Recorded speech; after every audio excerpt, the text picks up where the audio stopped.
Episode 25 पेशकश मीरे कारवां। मैंने जिस योगी गौतम बोझ से गोम्पू की बुद्ध इबादत में जबरदस्त तिलस्माती मुकाबला किया था, वो शैतान सिर्फ भी योगी भी मास्टर हिंगपाही का शागिर्द था। धनु जल्दी से बोली, ये वाकई बड़ी अजीब बात है, मगर मैं कहूंगी ऐसा होता है। एक ही उस्ताद के तमाम शागिर्द ना तो अच्छे साबित होते हैं और ना ही सब के सब बुरे निकलते हैं। सारा खेल जहनियत का है धन्नो, मैंने फलसफियाना अंदाज में कहा। इंसान की जहनियत मस्बत भी होती है और मनफी भी। मस्बत जहनियत के लोग हमेशा कामयाब व कामरान रहते हैं और मनफी जहनियत वाले अफराद, इनको सिवाय नुकसान के कुछ हासिल नहीं होता। उनका अंजाम बड़ा ही दर्दनाक और इबरतनाक होता है, जैसा कि योगी गौतम बोझ का हशर हुआ। हम दोनों ही मास्टर हिंगपाही के शागिर्द थे। मैंने नेकी और इस बात की राह एख्तियार की। गौतम बोझ बदी और मनफी रस्ते पर गामजन रहा। नतीजे के तौर पर वो मेरे हाथों शिकस्त फाश खाने के बाद मौत के घाट उतरा। फतह हमेशा नेकी की होती है धन्नो, मेरी ये बात हमेशा याद रखना। जुल्म और बद्दी ज्यादा देर तक नहीं फैलते। तुम ठीक कहते हो वजदान, वो तायदी अंदाज में मेरी तरफ देखते हुए बोली। मेरी अपनी जिंदगी का भी महदूद तजर्बा भी यही कहता है। ग्रैंड मास्टर विंग विंग याय, मास्टर हिंगपाही और शाओलिन टेम्पल के जिक्र ने धन्नो को एक खास किस्म के जोश और वलवले में मुब्तला कर दिया था। उसकी खुशी और दिलचस्पी को देखते हुए मैंने पूछा, धन्नो क्या तुम भी ची की मशकों में कोई दिलचस्पी रखती हो? शायद मैंने उसके दिल की बात कह दी थी। वो भिधड़क बोल उठी, बिल्कुल, मुझे भी शदीद ख्वाहिश हो रही है कि मैं भी ची की कुव्वत को बेदार करूं। अभी थोड़ी देर पहले मेरे टखने पर तुमने जो अमल किया है ना, ये तो सीधी सीधी मसीहाई है। अगर मुझे ऐसी कुव्वत हासिल हो जाए तो मैं बहुत से दुखी और दर्द में मुब्तला बेकस लोगों की तकलीफ को राहत में बदल दूंगी। किसी के दुख दर्द और गम और अलम को बांटना कितनी बड़ी नेकी है वजदान। फिर इससे जिस कदर सुकून कल्ब और रूहानी मसरत हासिल होती है, उसका तो कोई ठिकाना ही नहीं। एक लम्हे का तवक्कुफ देकर उसने अपना सांस दुरुस्त किया, फिर मुझसे पूछने लगी, वजदान क्या तुम इस सिलसिले में मेरी रहनुमाई करोगे? जरूर, मैंने संजीदगी से कहा। वो अकीदत भरे लहजे में बोली, वाकई तुम एक अजीम हस्ती हो वजदान, वरना इस दुनिया का दस्तूर तो यही है कि जिसके पास जो इल्म और हुनर होता है वो उसमें से किसी को जरा सा भी देना पसंद नहीं करता। ये तंग नजरी, कंजूसी और घटियापन है। हाँ धनो, इस दुनिया में हर किस्म के लोग मौजूद हैं, मैंने कहा। हालांकि इल्म और हुनर का एक असूल है, और वो ये है कि इनको जितना ज्यादा इस्तेमाल किया जाए ये उतने ही फलते फूलते हैं। ये कभी नहीं सोचना चाहिए कि अगर आप किसी को कुछ बता देंगे या आप किसी को कुछ सिखा देंगे तो इससे आपके खजाने में कोई कमी वाक़या हो जाएगी। अगर आप वाकई आलम, हुनरमंद और अपने फन के माहिर हैं तो याद रखिए, आपका शागिर्द हमेशा आपसे पीछे ही रहेगा। वो कभी भी आपको ओवरटेक या ट्रेस पास नहीं करेगा, क्योंकि जितना वक्त उसे एक चीज को समझने और सीखने में लगेगा, उतने ही वक्त में आप उससे कहीं ज्यादा आगे इल्मी और फनी रास्ता तय कर चुके होंगे, क्योंकि आप उससे ज्यादा तजर्बाकार और मुश्ताक होते हैं। बस शर्त यही है कि आपके इल्म का सफर जारी और सारी हो। आप कहीं किसी एक मुकाम पर थक कर बैठ ना गए हों। इसलिए तो कहा जाता है कि हरकत में बरकत है। पानी भी एक जगह ठहरे तो उसमें तरह तरह की आलाइशें पैदा हो जाती हैं। ठहरा हुआ इल्म बहुत जल्द जंग पकड़ लेता है और देखते ही देखते आलम को चाट कर रख देता है। तुम्हारी बात का हर पहलू, हर चीज दिलनशी है वजदान, धनु ने मसरूर लहजे में कहा। अगर तुम एक मसले या मुबल्लिग होते तो तुम्हारी शीरी बयानी और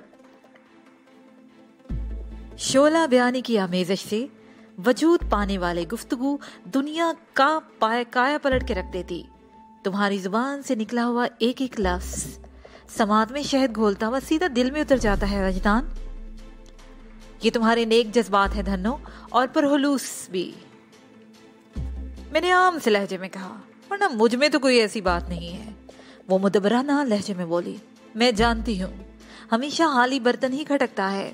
जो लोग अंदर से भरे होते हैं ना, वो अपनी बड़ाई में लंतरानी नहीं करते। तुम तो इस वक्त मुझे कोई दानश्वर लग रही हो, मैंने तेज नजरों से उसकी आंखों में देखते हुए कहा। क्या तुम्हारे अंदर किसी फलसफी की रूह खलूल कर गई है? वो कदर झींप गई, फिर बात बदलते हुए बोली, पक्का वादा है ना, तुम ची की कुव्वत हासिल करने में मुझे गाइड करोगे? पक्का वादा, मैंने मजबूत लहजे में कहा। और मैं मार्शल आर्ट भी सीखूंगी, मैं वो भी सिखा दूंगा, और अच्छी अच्छी बातें भी। वो किसी बच्चे की तरह मचल रही थी।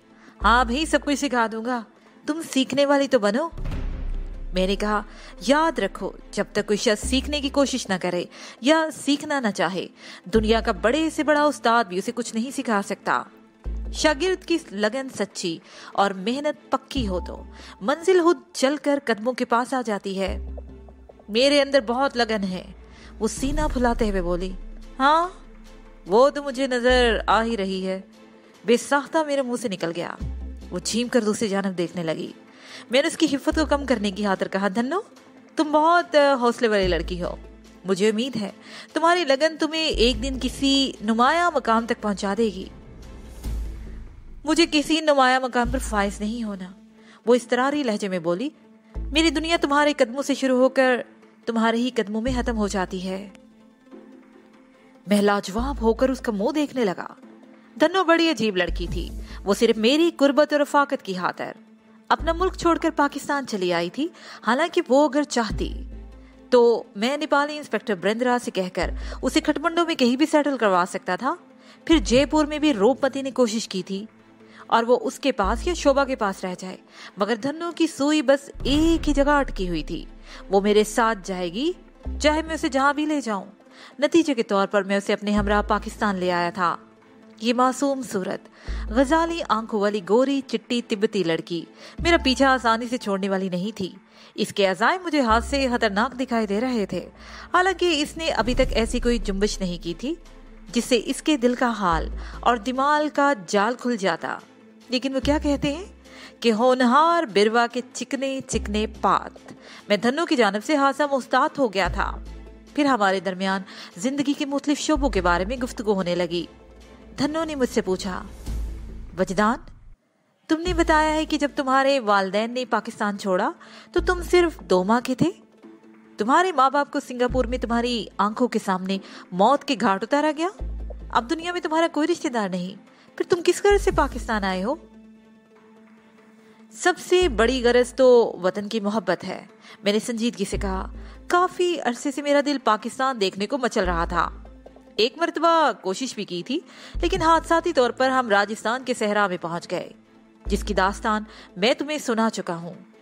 एक लम्हे के लिए मैं रुका, फिर धन्नो के सवाल का जवाब देते हुए मजीद बताया। मेरी पहली ख्वाहिश तो यह है कि मैं अपने वतने अजीज का चप्पा चप्पा देखूं, खास तौर पर गांव रखा वाली, जहां मैंने जन्म लिया था। अगरचे वो मेरे दुश्मनों का इलाका है, मगर मैं किसी न किसी भेस में अपने घर का दीदार करना चाहता हूँ जहां मैंने आंख खोली थी। रखा वाली गांव तुम्हारे दुश्मनों का इलाका क्यों है? धन्नो के इस सवाल पर मैंने उसे बताया कि किस तरह गांव के बड़े चौधरी मलिक रमजान ने, इन्होंने मेरे दादा चौधरी हाकम अली को खेतों में शूट किया था। फिर ये दुश्मनी नस्ल दर नस्ल आगे बढ़ी और मलिक रमजान का बेटा मलिक नवाजिश अली मेरे वालिद आबद अली का दुश्मन बन गया। फिर दुश्मनी की वो कहानी शुरू हुई कि मेरे वालिद आबद अली और मां शगुफ्ता को गांव छोड़कर लाहौर आना पड़ा। फिर वहां भी मलिक नवाजिश का चमचा खास तौर पर दारा के ताकुब में था।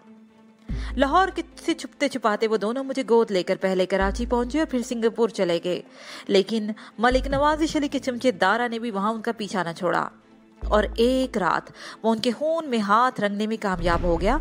बादशाह दारा हाथ धोकर मेरे पीछे पड़ गया और आखिरकार मैंने उसे इबरतनाक अंजाम तक पहुंचा दिया। मेरी बात सुनने के बाद वो बोली, वजदान, जैसा कि तुम मुझे बता रहे हो, मैं समझती हूँ कि अपने अबाही गांव जाना तुम्हारे लिए बहुत खतरनाक होगा। हाँ, खतरनाक तो होगा, मैंने गंभीर आवाज में कहा, लेकिन मेरी तो सारी जिंदगी खतरों से खेलते हुए गुजरी है। धन्नो, मैंने जिंदगी से एक सबक सीखा है, अगर हम खतरों से नहीं खेलेंगे ना, तो ये खतरात आपसे खेलेंगे। ये खेल तो किसी तौर जारी रहना ही होता है।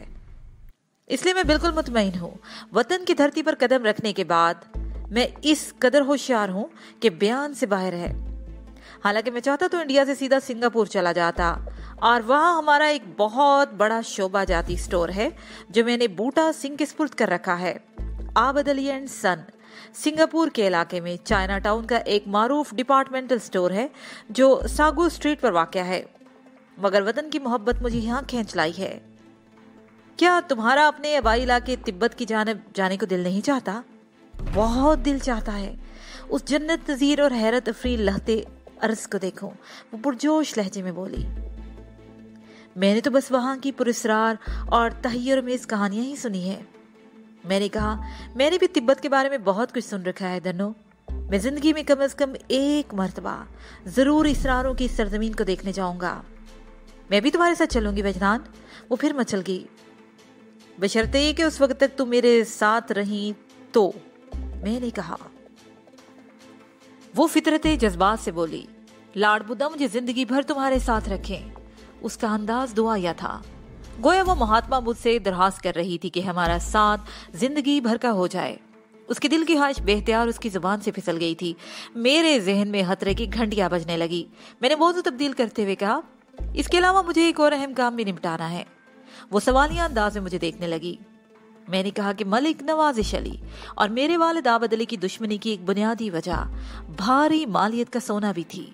मेरे वालिद ने नवाजिश अली के सोना स्मगल करने की कोशिश को नाकाम बना दिया था और इस अफरा तफरी में सोने के बिस्कुटों से भरे हुए कैनवस के 2 बड़े थैले मेरे वालिद के हत्थे चढ़ गए थे, जो उन्होंने एक मतरूक कुएं में फेंक दिए थे। लेकिन नवाजिश अली के हरकारे दारा ने यह बहाना किया कि उन्होंने सोने वाले थैले दरिया रावी में फेंक दिए हैं। ये दरिया पाकिस्तान के शहर लाहौर के नजदीक है। अच्छा, तो तुम गड़े मुर्दे उखाड़ने का इरादा रखते हो? कुछ ऐसा ही समझ लो, मैंने गोल मोल सा जवाब दिया। तुम्हारी ये सारी अहम बातें तुम्हारे वालिद ने बताई थी तुम्हें? धनु ने पूछा। मैंने नफी में जवाब देते हुए कहा, नहीं। वालिद साहब की मौत के बाद मुझे अपने घर में से उनकी खुफिया डायरी मिली थी जिसमें ये तमाम वाकयात दर्ज हैं। वो डायरी कहाँ है? धनु ने चौंकते हुए पूछा।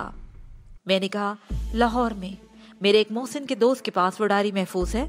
मैं लाहौर पहुंचते ही सबसे पहले उसी से मिलूंगा।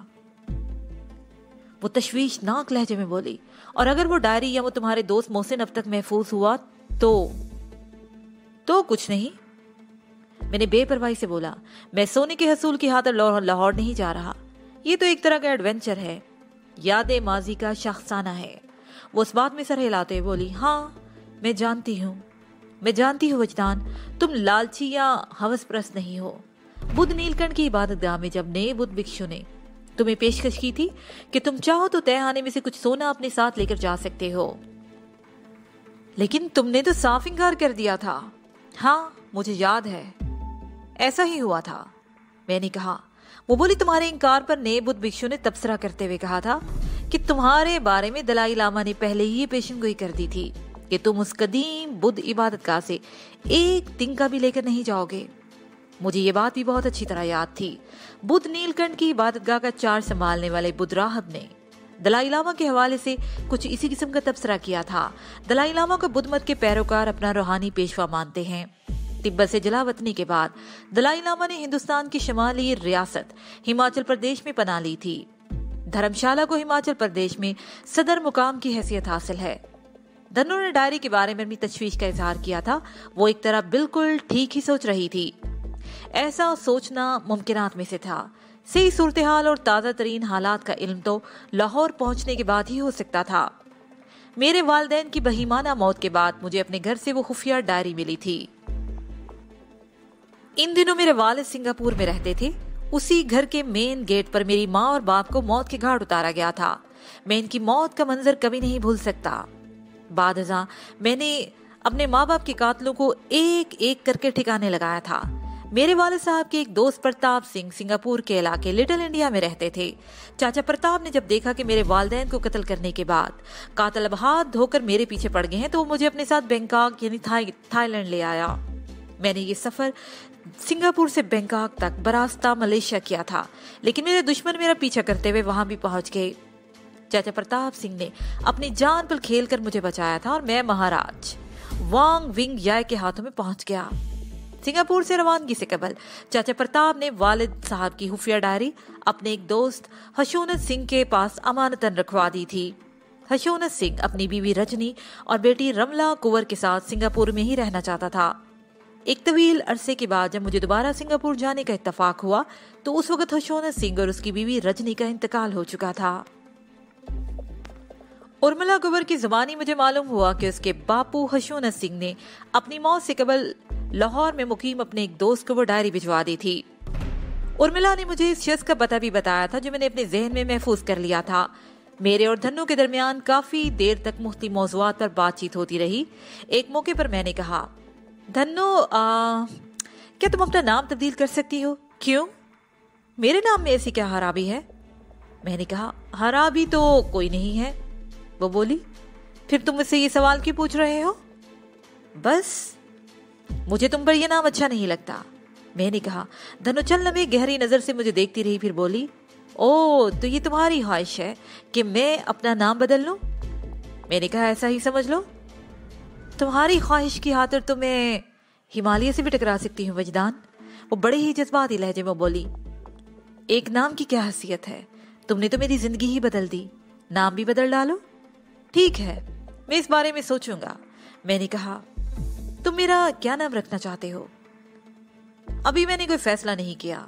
मैंने कहा, वैसे तुम्हारे जहन में कोई खूबसूरत सा नाम हो तो बताओ। वो नफी में गर्दन झटकते हुए बोली, नहीं वजदान, मैं ये नहीं करूंगी। इसके साथ ही ये पार्ट अपने इख्तिताम को पहुंचा।